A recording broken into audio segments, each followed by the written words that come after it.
Assalamualaikum warahmatullahi wabarakatuh. Perkenalkan, nama saya Setiawan, PM saya 24190381. Di sini saya akan menjelaskan PowerPoint saya yang berjudul Fisiologi Olahraga dalam topik cairan dan presentasi aerobik. Fisiologi olahraga merupakan konsep yang menerapkan fisiologi gerak fisiologi untuk memberikan kontribusi yang sangat besar kepada pelatih, guru pendidikan jasmani, serta keberhasilan atlet dalam presentasi olahraga. Fisiologi olahraga juga mempelajari respon tubuh terhadap latihan fisik, topik cairan dan prestasi aerobik saling terkait, di mana hidrasi yang baik mendukung performa aerobik seperti daya tahan dalam jarak jauh atau bersepeda. Perubahan pada sistem aerobik. 1. Adaptasi metabolik.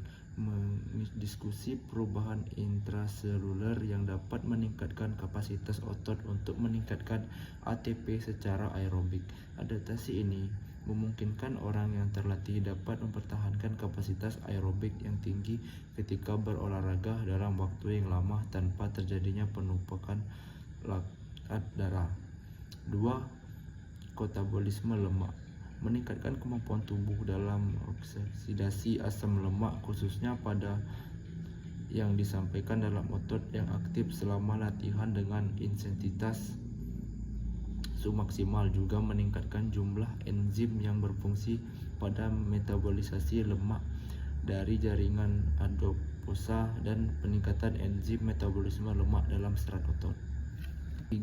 Katabolisme karbohidrat. Kapasitas oksidatif mitokondria yang lebih besar dan peningkatan penyimpanan glikogen pada individu terlatih akan berkontribusi pada peningkatan kapasitas pemecahan karbohidrat. Ada dua fungsi utama peningkatan katabolisme karbohidrat selama latihan aerobik.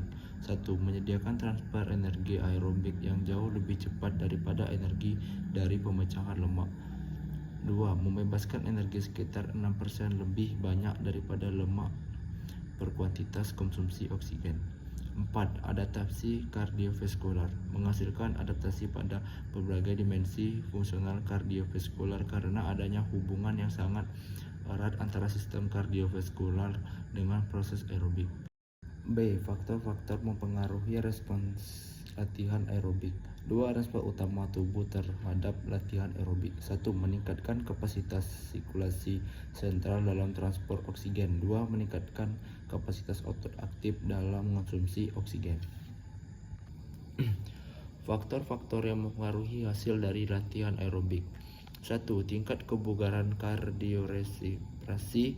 Sebelumnya faktor ini mempengaruhi besarnya peningkatan hasil latihan. Peningkatan respon kebugaran kardiorespirasi yang besar terjadi ketika kebugaran sebelumnya berada pada tingkat rendah. Sebaiknya tingkat kebugaran kardiorespirasi sebelumnya yang sangat tinggi akan memberi sedikit perbaikan.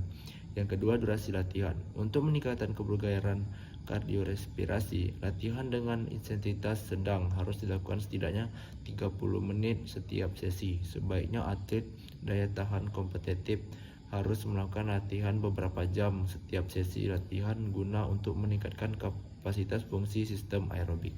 Mempertahankan kebugaran aerobik. Dalam sebuah penelitian pada individu dewasa muda yang sehat, V02 max meningkatkan 25% dengan latihan interval dengan bersepeda dan berjalan selama 40 menit 6 hari seminggu selama 10 minggu. Kemudian meneruskan latihan selama 15 minggu pada intensitas dengan durasi yang sama, tetapi frekuensinya dikurangi menjadi 4 atau 2 hari seminggu. Hasilnya tetap mempertahankan kebugaran aerobik meskipun frekuensinya dikurangi hingga 2 kali lipat. Untuk mempertahankan kebugaran aerobik, frekuensi dan durasi latihan dapat jauh lebih rendah dari yang dibutuhkan untuk meningkatkan kebugaran aerobik. D. Formulasi program latihan aerobik. Beberapa Pedoman penting saat memulai program latihan olahraga aerobik berdasarkan penelitian dan pengalaman di lapangan. Pertama, mulai dengan latihan ringan untuk menghindari cedera, terutama setelah lama tidak berolahraga. Selanjutnya, lakukan pemanasan yang baik seperti jogging, lompat tali, atau peregangan selama 5-10 menit sebelum aerobik. Yang ketiga, lakukan pendinginan yang cukup untuk mencegah penumpukan darah di otot dan mempercepat pemulihan. Kesimpulan dari materi saya, fisiologi olahraga dalam topik cairan dan presentasi aerobik adalah bahwa status hidrasi yang optimal sangat penting untuk menjaga fungsi tubuh normal dan menunda kelelahan. Baiklah, itulah tadi materi PowerPoint saya yang berjudul Fisiologi Olahraga dalam topik cairan dan presentasi aerobik. Sekian dari saya. Wassalamualaikum warahmatullahi wabarakatuh.